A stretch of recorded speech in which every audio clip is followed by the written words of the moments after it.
Warning: primary power source unavailable. According to accepted wisdom, you didn't dream while in stasis. And from a scientific standpoint, that made sense.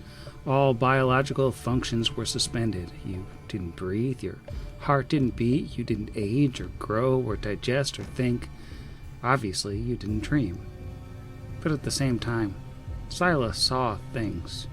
New, distorted versions of the attack over and over. She saw versions that she wished had happened, where she fought off monstrous worms and towering crab monsters, saving her friends and co-workers with her bravery and quick thinking. Those were the happy dreams. Far more numerous were the dreams where she saw what really happened, or things like it. The rampage, the blood, the screaming, fleeing people, the hardened military professionals broken and sobbing and trampling one another for a chance to escape into the unending blackness and the promise of, at best, a quiet and non-violent death in the cold. The defense systems of the ship itself, turning not just on the monsters but on the crew. Unity gone mad, barring passages arbitrarily, funneling them into the monsters, watching it all, asking questions, asking how it felt to die. Warning: auxiliary power connections compromised. System failure imminent.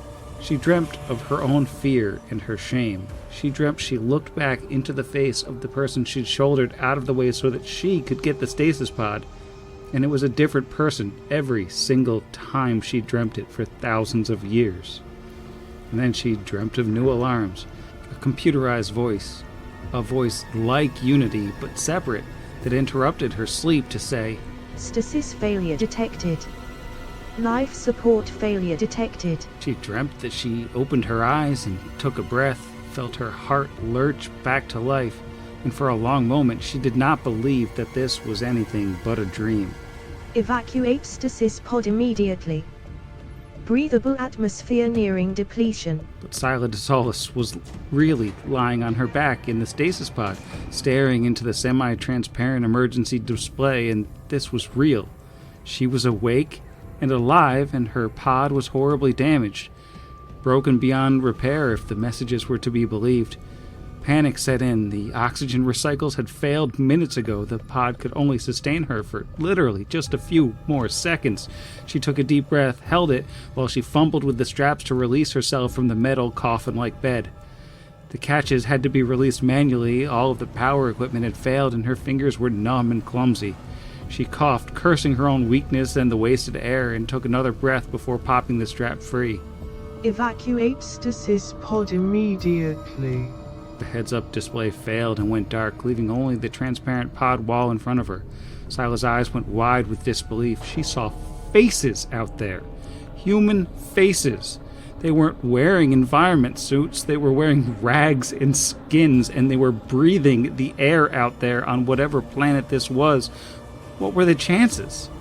The pod couldn't have possibly gotten her home to Androffa. None of this made any sense. This was impossible. Was she dead? If she was dead, why were her lungs so desperate for oxygen? She let out another breath and found her next one felt wrong, like it was something else.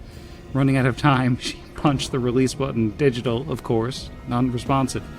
Another fruitless breath filled her lungs with nothing. She couldn't help but breathe faster now, knowing that it wasn't helping, and the faces outside the pod watched her, talked amongst themselves, made no move to help, and she tried to remember.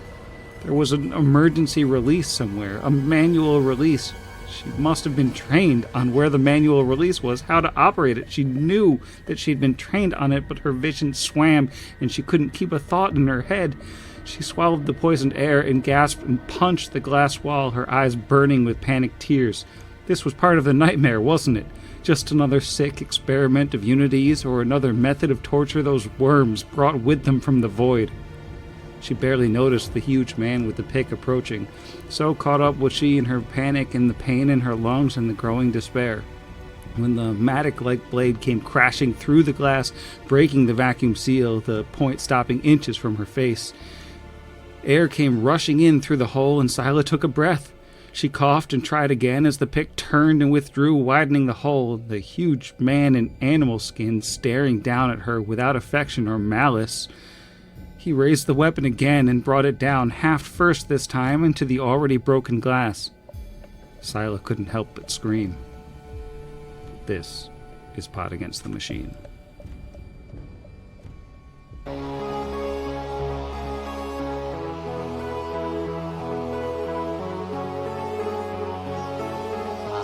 Pot Against the Machine.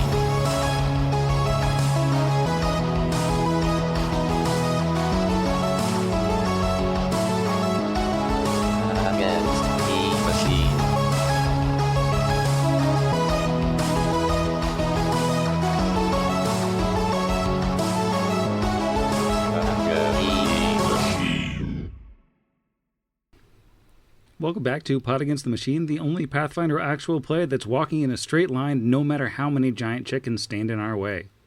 I'm your host, and here's everybody. Hello. Hello. Burgok. And also with you.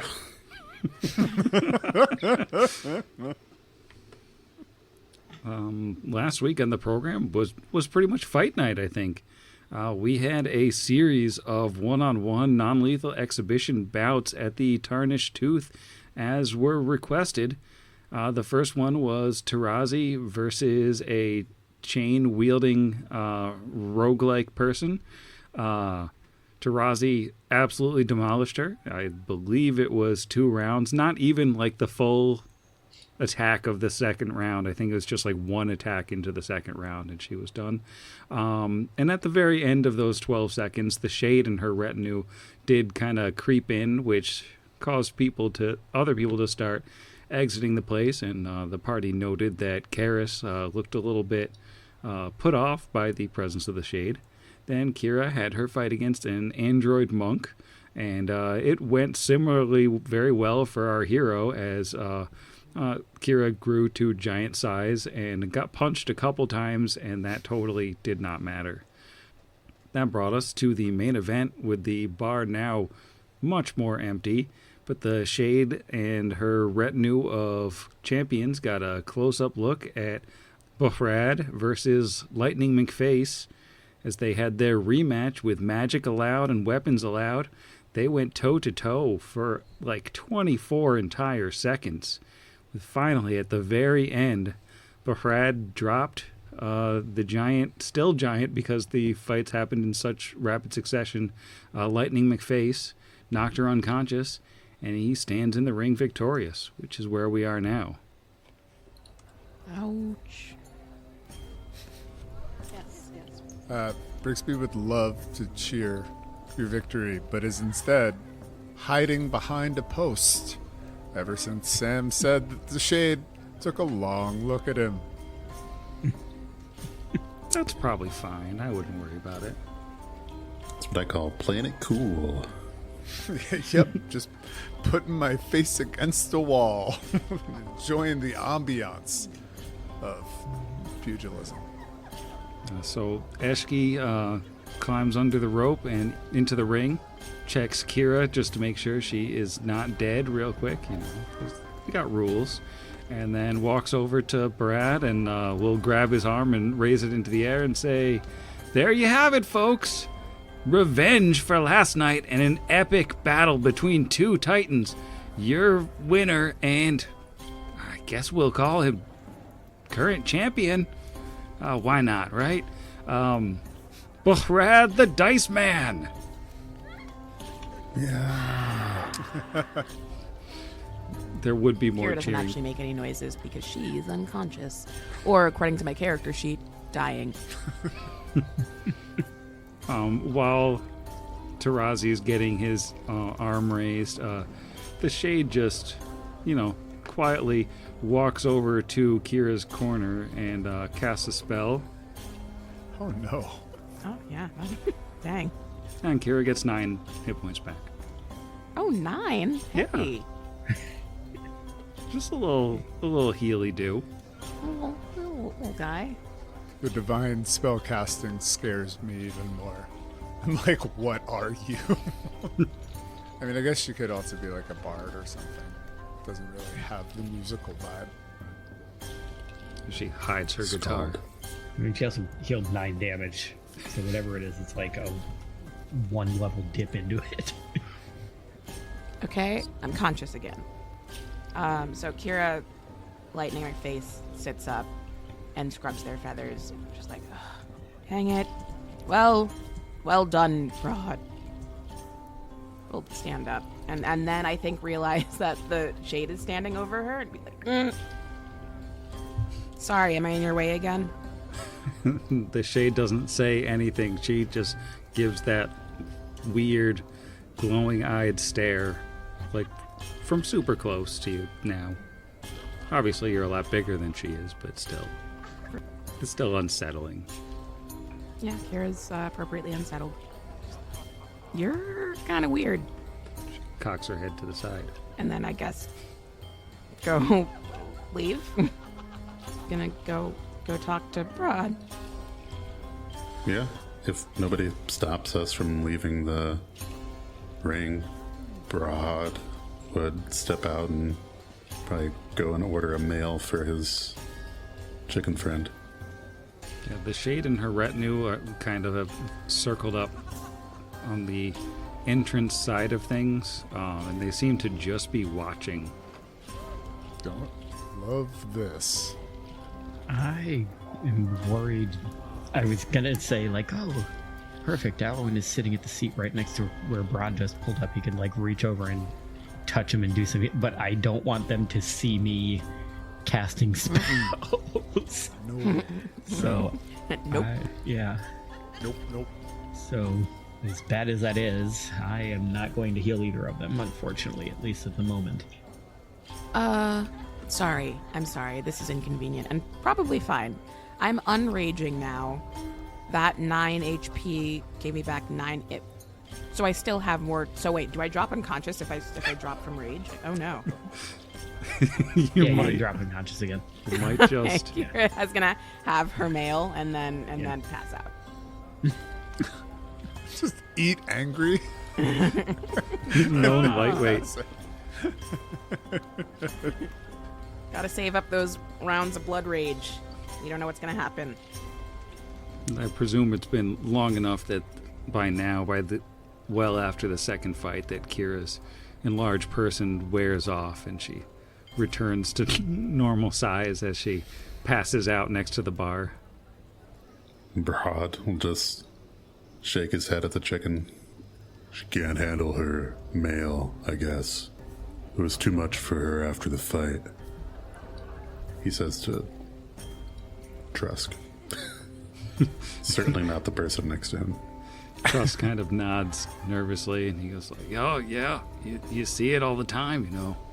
The adrenaline wears off and then what few remaining patrons were here are kind of slowly trying to edge their way around to exit like behind the Shades group, only to encounter a couple champions conveniently standing right in between them and the exit. So there's kind of like a little jam up of people on one side who now awkwardly are kind of like, oh. And then Eshki's gonna step up to the Shades people and just be like, well, would any of you esteemed people like a beverage on the house? And the Shade looks at her, and then the smiley champion goes like, yeah, why not? We'll have a couple of your males.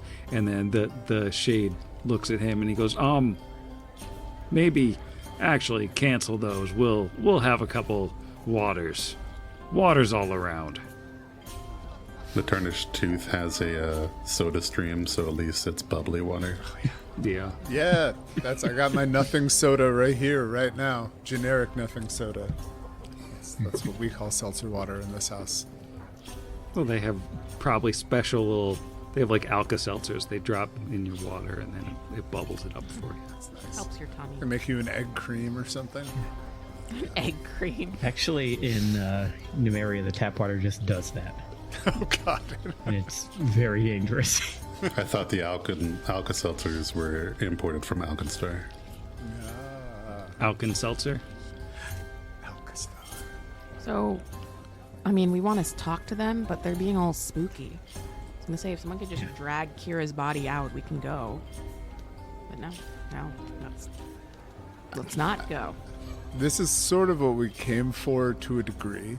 This Right, is that's so we very true. Yeah. We should feel it out, and the reality is there's always an exit plan. It could involve killing all of them.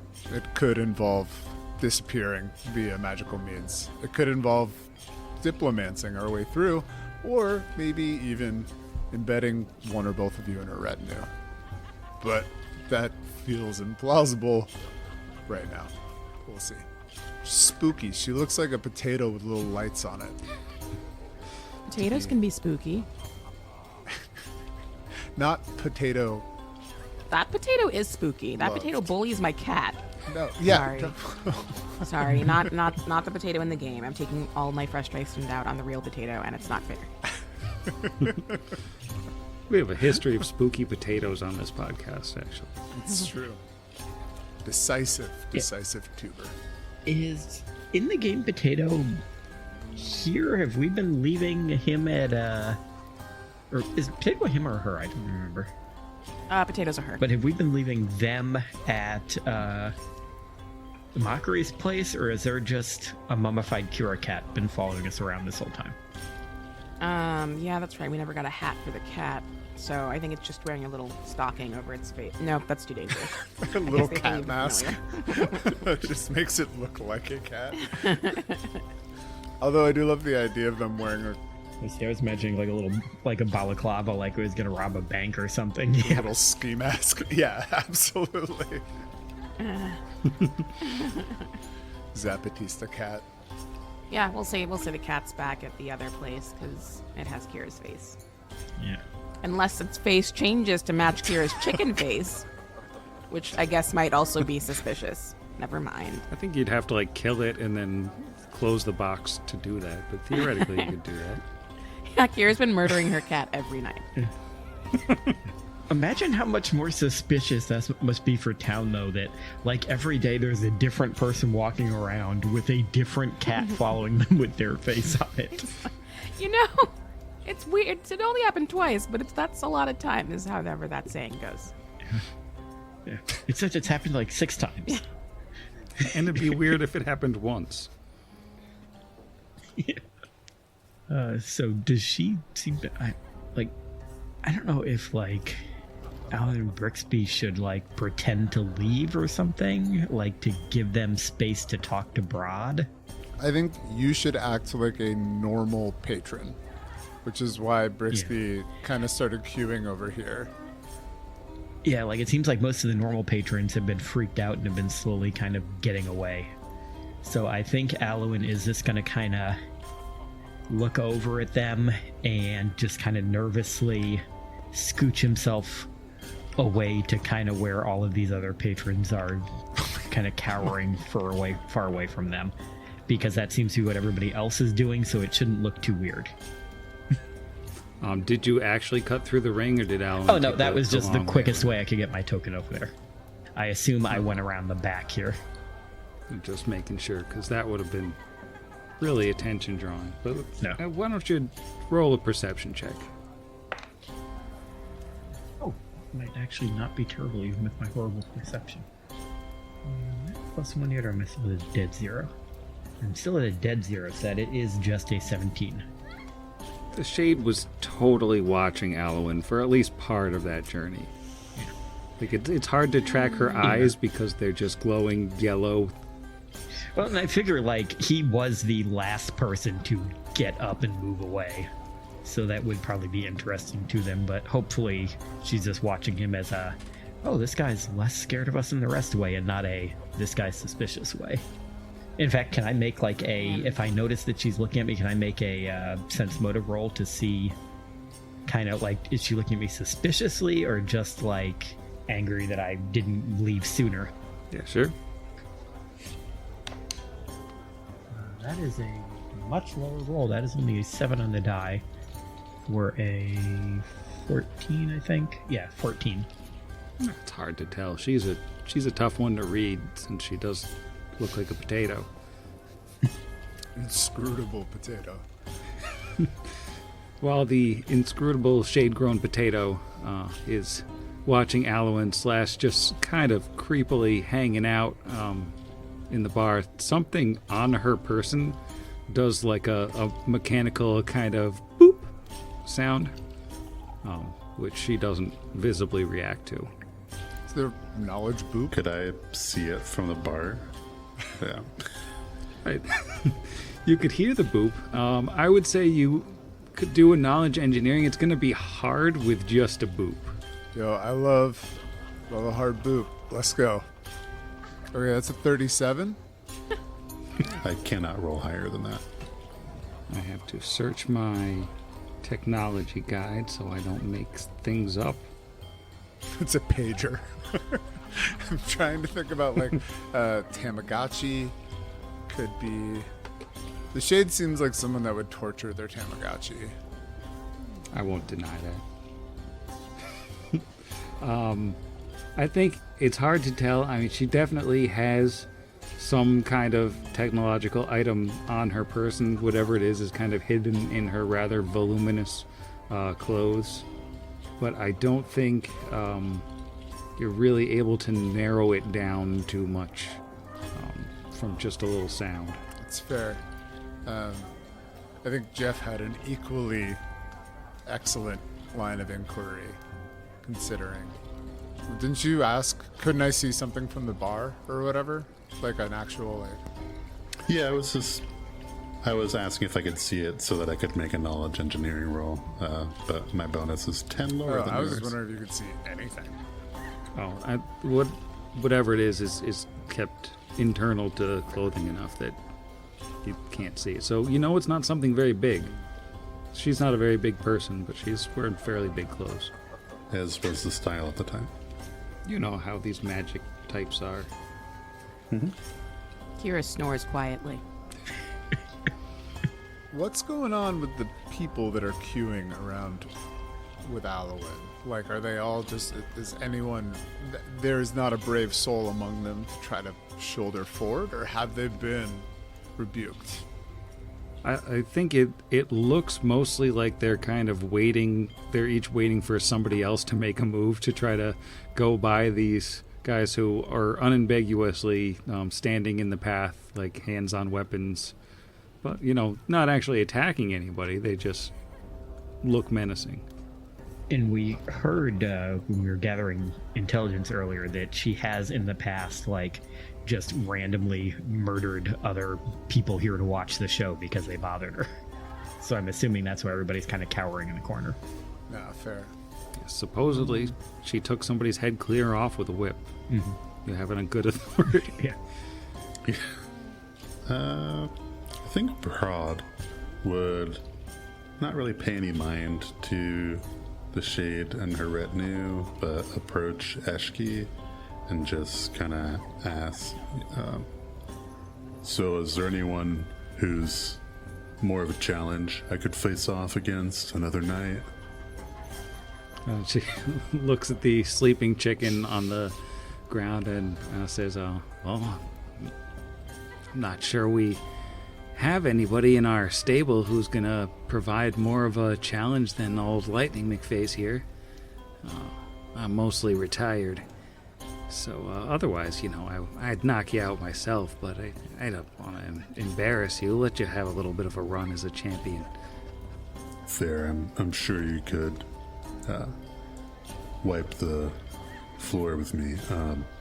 As we've canonically established, I knocked down old Lightning McFace with a single punch.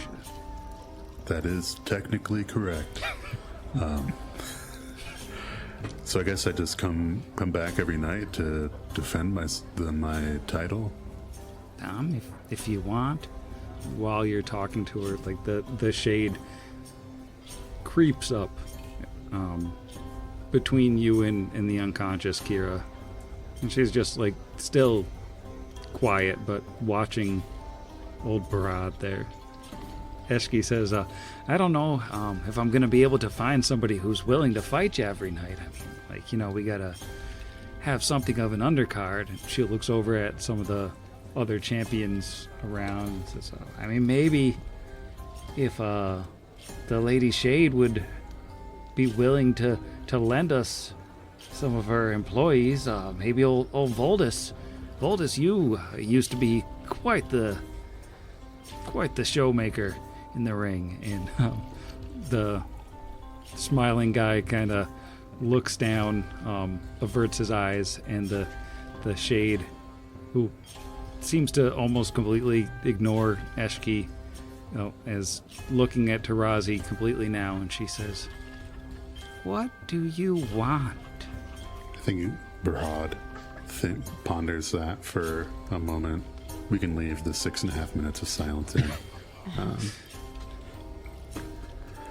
And he turns to look into the Shade's glowing eyes and says, I want to be the very best, like no one ever was. And she cracks a little bit of a smile. I think she's gonna roll a sense motive on old Brad to see if she believes that he truly wants to catch them all. Is this a bluff? No, he wants to catch them all. Okay, because she got a 31 on her sense motive. I would have to roll a 33 to tie that with my -2. No, I mean, she could see, I'm sure, that he's not telling the whole truth. That's an incredibly high roll. What she does with that knowledge, I don't know. Maybe she cuts my head clean off with a whip. And I'll prepare my backup between apps. And she steps up very close to him with this creepy little smile on her face, and like she's like right up in his face now, and she's not as established, not a big person, but this is still like uncomfortable proximity from a deeply weird seeming person.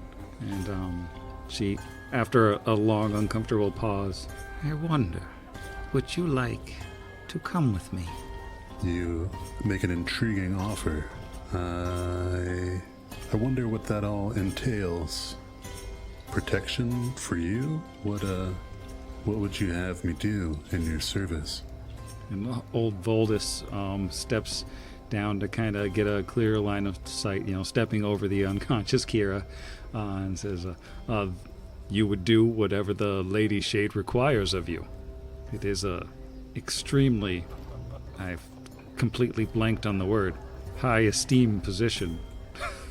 And it pays an exposure. Yeah, it pays me an exposure. Perfect. Then, yeah, Parad will just kind of stand to his full height and look the Shade in her glowing eyes and nod.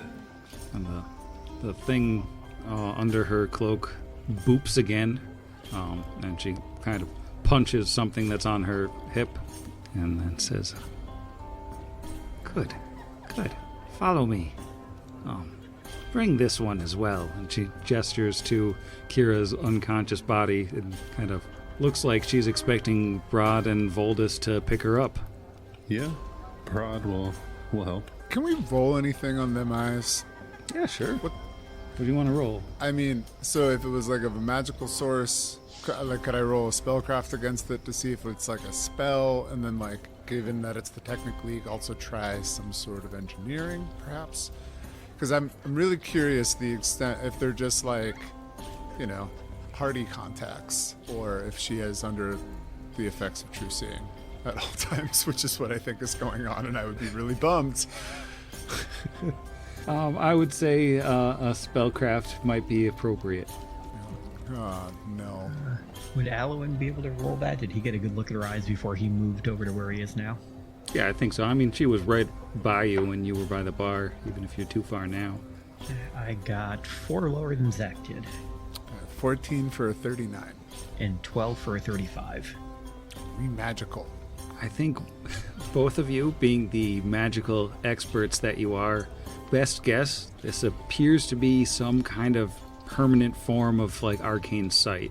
Oh no! It's basically Oh. like I do have that. it's spell. basically like detect magic vision. Yes, it's detect caster vision. So that's why she's staring at Alwyn, because he's got 600 magic items on him, including the one glowing around his head. No, I have this spell in my spell book. They can see your spellcasting abilities.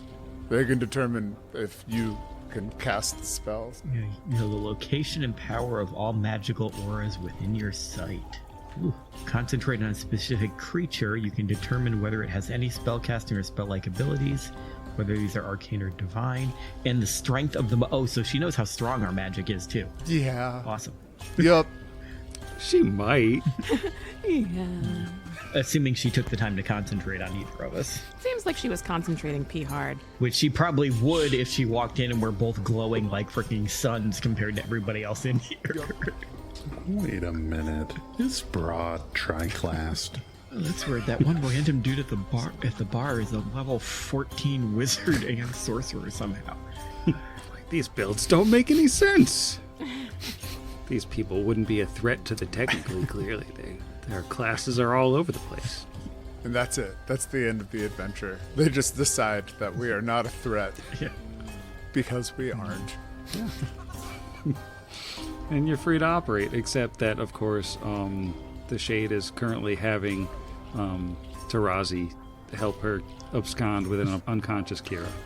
As one does. Yeah, and I mean, As one does. I was uncomfortable when they were going to get split, but I'm a little bit more comfortable now that they're together. Mm-hmm. Yeah, I mean, the nice thing about Arcane's... Oh, no, I guess that's... No. Arcane's sight is not true seeing. So, I mean, pursuit while invisible is not impossible. I think we need to know where they're going. But I think more importantly... Okay. I think that Brixby would like to cast a still and silent telepathic bond. As to say, can you do that one as a silent spell? Yep. The one I was about to ask. I'm holding an egg in my hand, though, so it's a very here are two distinct eggshells in this trying time, essentially, or for victory. So, but yeah, Oh, she does kind of look like a potato. it's an angry potato. So that is another Yeah. 2 hours and 20 minutes of telepathic bonding, which we can communicate over whatever distance. All right, and that's it. And you did that silent and still, so I'm just brandishing. it would an be egg. pretty tough to detect. Yeah, it, I'm just like looking at my egg, checking my egg out, Pondering pondering your my egg. egg. Well, it's the Well, the theoretically, merch I got earlier for Lightning McFace, and I realized that it is far less cool because I just watched them get knocked out. I'd imagine the big chicken that- person is handing out eggs. See the yeah, that's just good branding. right? Absolutely. You know, honestly, a wrestling like federation should probably think about again branding around an egg and a large bird. I think it would be a great idea. Theoretically, the Shade does see new divination auras pop up on her new friends, but she seems to just be leading the way out of here with Tarazi and Kira. And We Yep. had the spell already, right? So it wouldn't be a new aura, it just renewed it. Yeah, we still have the spell. So this Okay. is just to give it more juice, or replace the juice with Okay. fuller juice. okay, it's a juice refill. Classic Okay. juice refill. Late night juice refill. Sure. All right, and are you just gonna let her go with them?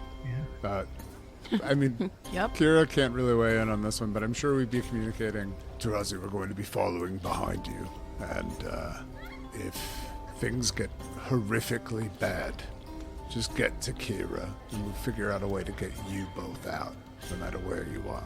I haven't been healed yet. Neither of us have, so if things get horrifically bad, I will just fall wherever I am struck. But hopefully that's near Kira. Yeah, sorry about that. I've been trying to find an opening to heal you, but, I got a good look at her eyes earlier, and I think she can see magic, so if I had tried to heal you, she probably would have noticed. And accordingly, she knows that we are formidable spellcasters, both Alwyn and I, and have, at least up until this point, decided to either regard that as a normal occurrence in Starfall or let us think that we don't know that she knows that we know. You know? Sky Metal. No. Guess we just watch them get lightly kidnapped. Just a light kidnapping. Well, A sprinkle of kidnap. As a treat. so as the Shade and her group leads Tarazi and the unconscious Kira through the streets, they sort of meander their way through the Killbox slums, across the Avenue of Lights there, the main drag down the middle of Starfall, and then just over into the industrial sector. And they go to a small little one-floor house that's just kind of in the middle of things. It doesn't look like a whole lot, except that it has 2 doors leading into the inside from the street. One of the Shade's guards opens up the door, and then Valdis and has Tarazi help him bring Kira in there, which I'll activate a new map here. Basically, the door leads into a single big room that has a big table and 4 chairs at it. Settle Kira down in one of the chairs at the table, after which the Shade will cast another spell and give Kira 20 more hit points. Woo! Let's see if it does it. Here we go. Nope. No, still out? But she appreciates those 20 hit points. I think she needs another, 30. Dang. Yeah. Classic Kira. Oh, well, she boops you for another 18. Okay. Making her use all of her Good. 2nd level spells here. Another 14 after that.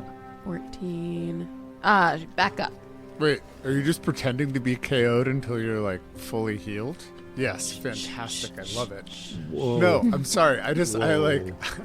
Please cut that out because I was just like, what's going on here for Imagine how much health she must think Kira has if she's pumped this much into her and thinks she's still unconscious.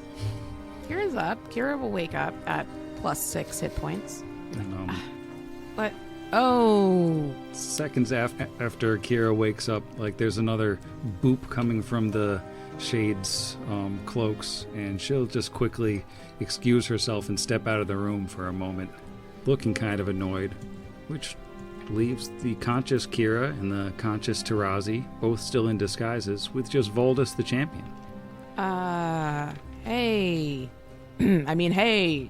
And we'll turn. This is all directed at Voldis? Gladys? Yeah, Gladys. Yes. And Good old Gladys, Voldis Gladys. we'll turn and see, Rod. Oh, well, seems like we both made it. And you're back here. This is back at Gladys. My favorite person. Let's arm wrestle right now.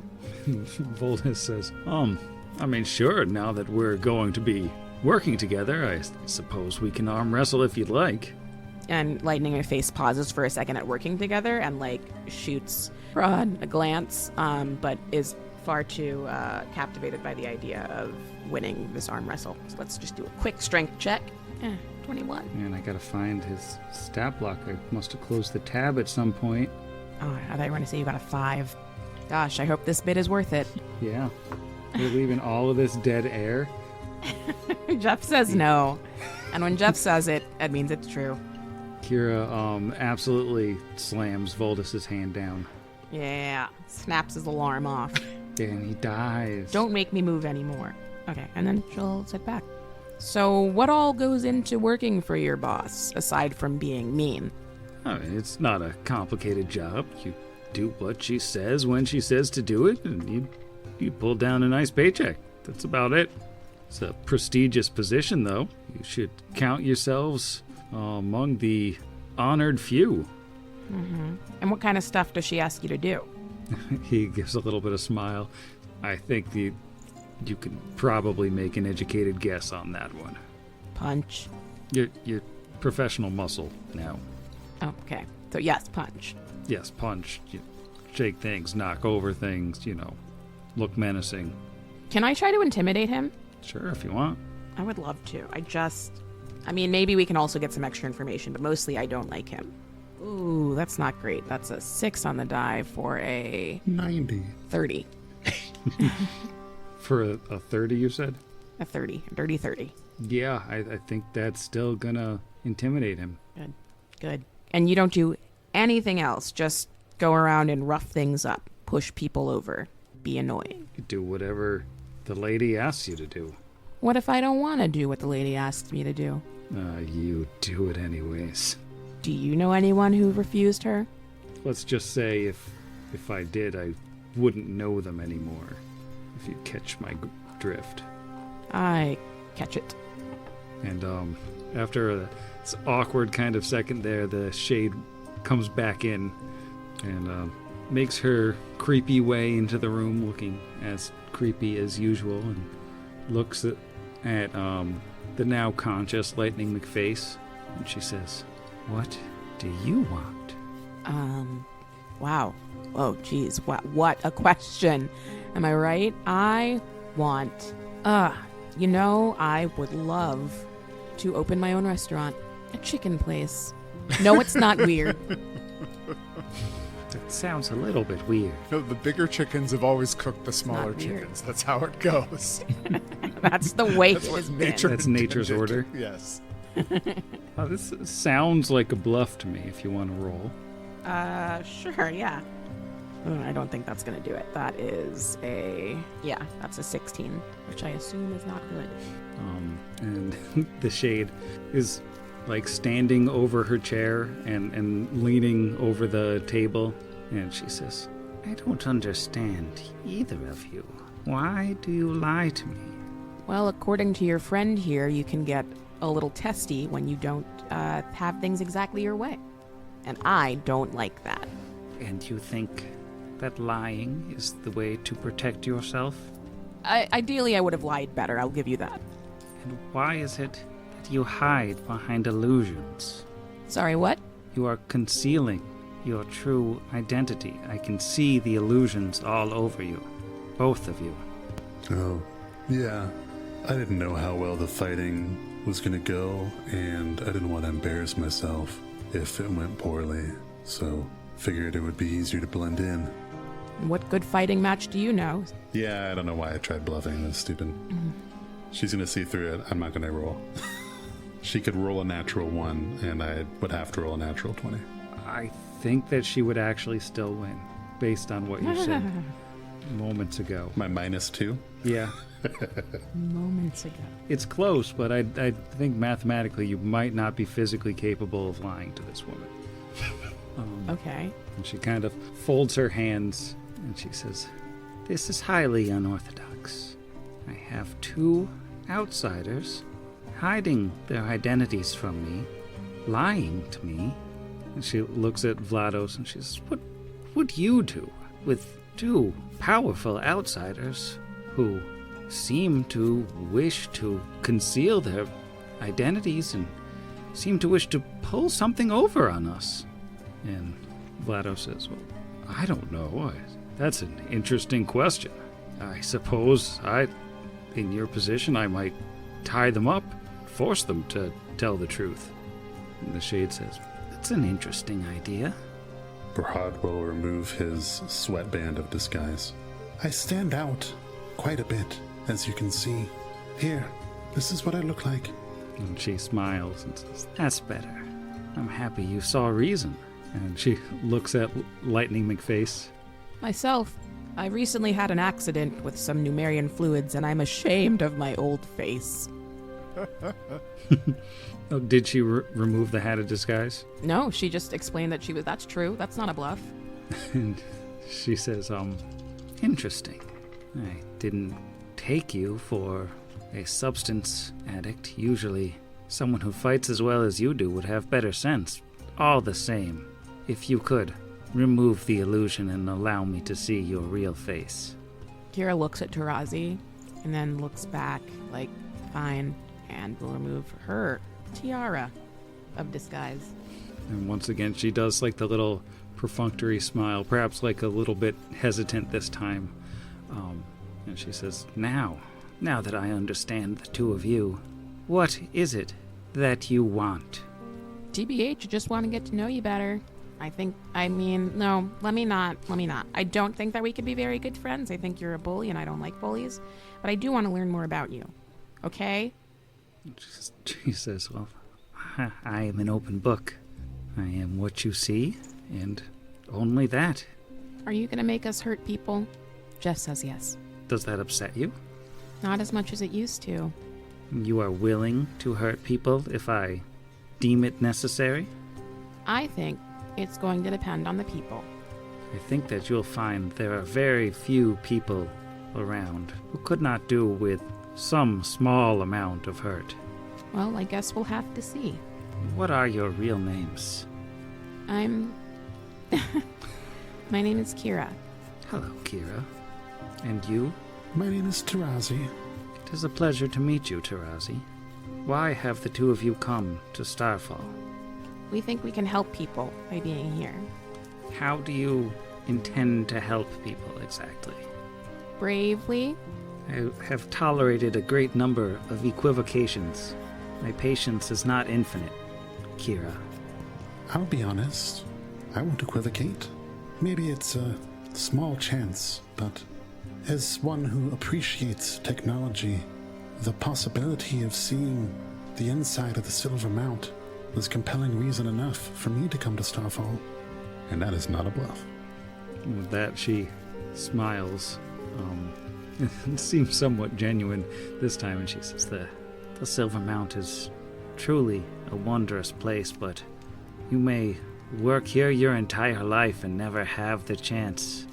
Or, I suppose, if you play your cards right, back the correct horse, you may be able to go in sooner than you would have ever guessed. I like the sound of that. But I wonder, what of the other two? The ones you were with? They were in disguise as well. Well, one of them was, at least. Where are they now? I don't know. We're over here. That's not an equivocation. That's just the truth. If I were to, say, harm one of you right now, would they suddenly appear? Yeah. You could invite her to test the theory. That particularly doesn't answer anything. They have some powerful magics, it's true.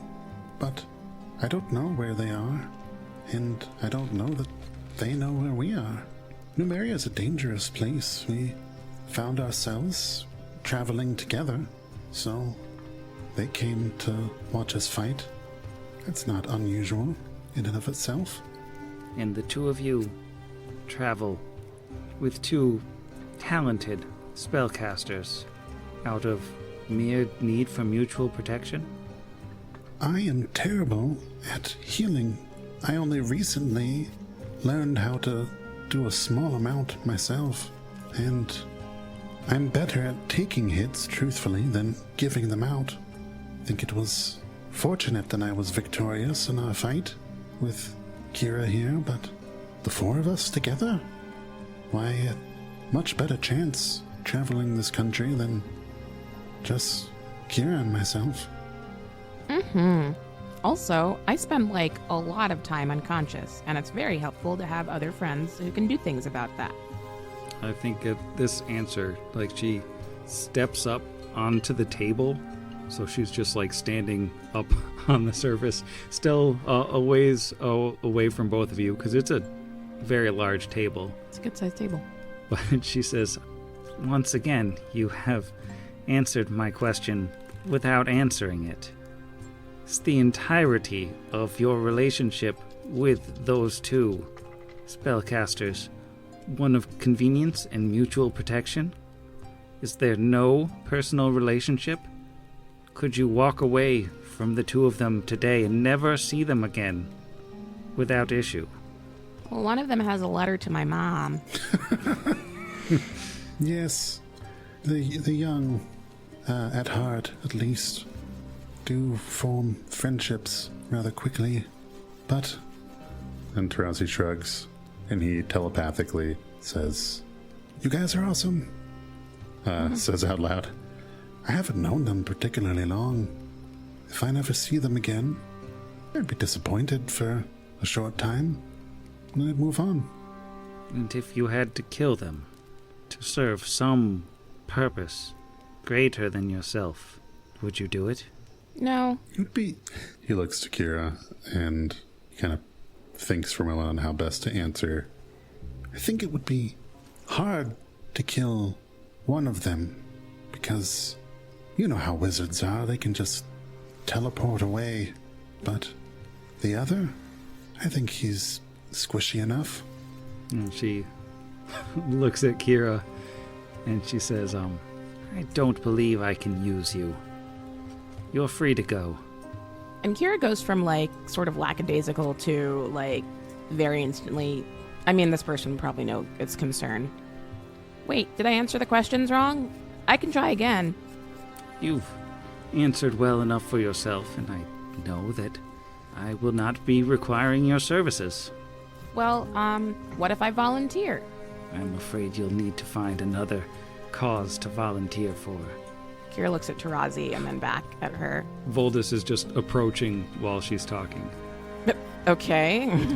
He will stand next to Kira, but give like enough space for her to walk by and hold a hand gesturing towards the door and say, I believe the lady has made it quite clear you are free to go, so it's time to go. Trazzy will telepathically say, "It's fine." What's fine? And telepathically he will say, they're trying to make me leave. They're trying to make me leave Tarazi here by himself. Also, they know it's Tarazi. And me. I think Kira's, like, slowly backing out from the chair right now. Just like, well, it's the old southern goodbye. Like, all right. Guess I'm headed out of here. Go ahead. Well, we're not too far away. We've been followed up. I say leave and meet back up with us, but first make sure you're not being followed. Keep a good eye on what's outside. Tell us if you see anybody posted up. The moment that Tarazi's in trouble, I mean the shade isn't wrong, we'll be right there. As long as the room's well described, doesn't matter to me, there's no chance we'll miss. So Kira will get up and, like, be staring around the room the whole time as she's excusing herself. Again, southern goodbye. Just like, all right, well, guess I'm heading out of here then. Dusts her pants off. Thigh slapping. Stands so up. much of it. Exactly. Pushes the chair back in. Looks at Vladis and sort of laughs and is like, I'm sorry, did you really think you were going to get me out of here? That's cute. Remember how I almost broke your hand? No? I can show you again. All right, just kidding. Takes one more look around the room, one more look at Tarazi, and conveys as well as she can with her eyes. That's also subtle. And, like, if something happens, you better let us know. And we'll leave. God, I want to kick this guy in the shin, but... And he honestly, what could he do? totally follows you out. Doesn't really hide that he follows Kira out into the Perfect. streets at night, and then the second of the champions just kind of emerges from the other door as if he was in the other part of the house, and the two of them just openly walking behind Kira. Okay, well, Kira's not gonna go any further than, like, just out. I guess unless they physically push her, she's not gonna go any further than just outside. They could physically push her. That could be fun. Oh, wait, I have 6 hit points. She's staying right outside the building. She's staying as close as they will let her, because I don't think she's gonna try and walk back to her friends with them behind her. Vlados says, are you having issues following these instructions? I thought it was quite clear. Sorry, I'm out of the room, aren't I? I suggest you continue going. Yeah, you suggest it. What are you gonna do if I don't? He smiles at the other champion and then at Kira and says, Really bad. Kira, it will go extremely poorly for you if you push this particular button. Yeah. Keep walking. You don't know your friend any longer. Kira stares at them for a second and then rolls her eyes in the most demeaning, like, even though she's not a teenager anymore, you get some of that teenage funk. It's like, whatever, you guys are so lame. And they take psychic damage. She'll keep walking. But again, I think she'll pick a ramp, just walk through the city, just in a direction where her friends are not. If she can tell that. I guess she knows they're following, so she'll go the other way, like the other way around, and just walk until they stop following her. Yeah, and they sort of follow, they do that like slow follow where they're just letting Kira like slowly get a little bit further and further and further ahead. So, over the course of a number of blocks, like eventually they're just gone. Okay, and Kira's outside a cake hovel, so duck in there. Meanwhile, back in the room, it is Tarazi and the Shade together. The Shade climbs down off of the table and says, "Well, Mr. Tarazi, if you are willing to hurt people as necessary, to kill people for a cause greater than yourself, then I believe I may have work for you." Where do I sign?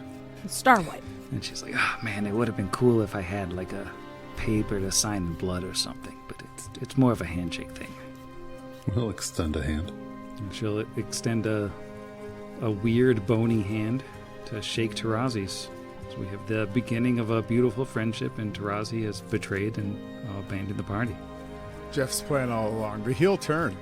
Really. I mean, this is what we've come to expect. You put them in the ring, this is what comes out.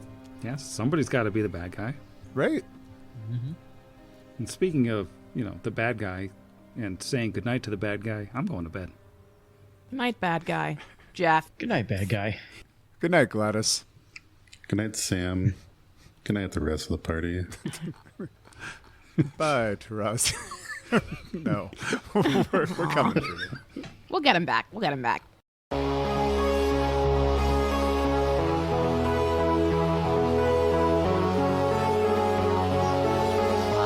Pod against the machine.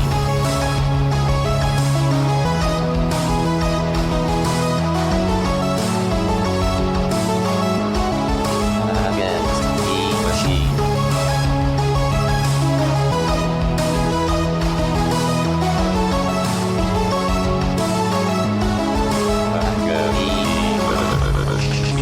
Pot Against the Machine is property of Network Against the Machine LLC, all rights reserved. Pathfinder and the Iron Gods Adventure Path are property of Paizo Publishing. See their website for more details.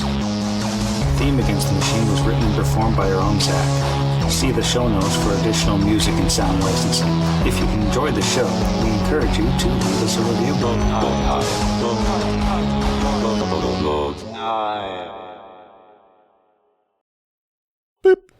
I talked to a retirement planner last week, and one of the questions I had for her was how do I avoid AI bubble stocks that are probably going to plummet shortly? And she was like, well, they're in literally every plan ever, so you just have to buy gold. I was like, wow, cool. like literal gold.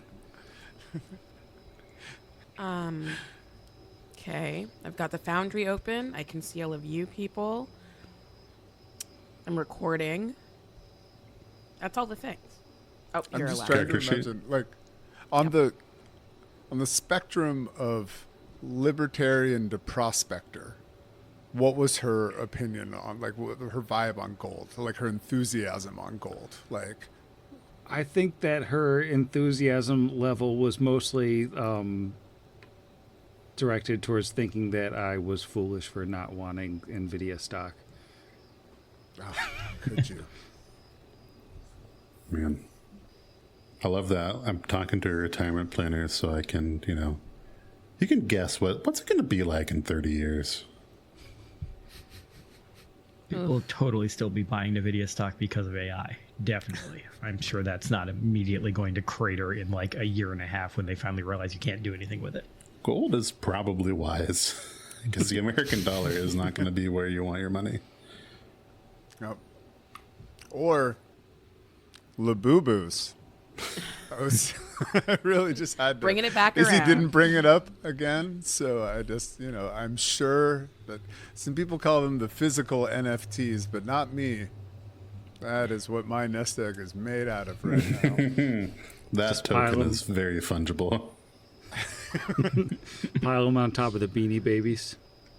I was about going to to say, say Beanie Babies. Basically, hey, what if Beanie Babies all looked identical? I never told my Beanie Baby story, did I?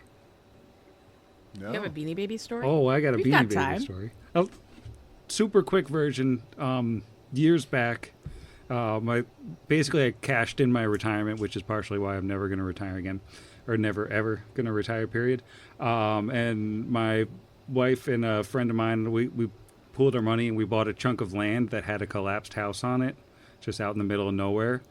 And we couldn't afford to like pay someone to deal with the collapsed house, so we rented a backhoe and just like smashed it into the ground.